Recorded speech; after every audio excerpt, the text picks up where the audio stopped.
Пожарот запален оджак за влакно ќе ја пеплосаше старата училишна зграда во Делчевското село Тработивиште.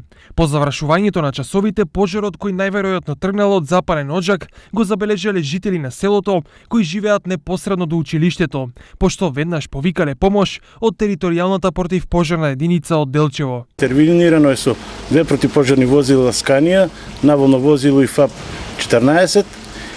Пожарот ставен под контрола со 4 пожарникари. Најверојатно пожарот е настанал од димоводниот канал, односно од оджакот.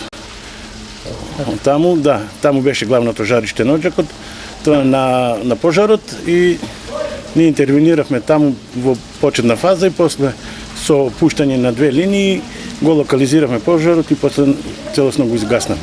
Има материјална штета, мислам дека органите ќе утврдат, штетата е минимална, водно што можело да настане голема катастрофа. Од територијалната противпожарна единица Делчево апелираат до граѓаните редовно да ги чистат оджаците, бидејќи во овој период од годината се најчести ваквите пожари кои можат да направат голема штета, но и да се заканат по човечките животи.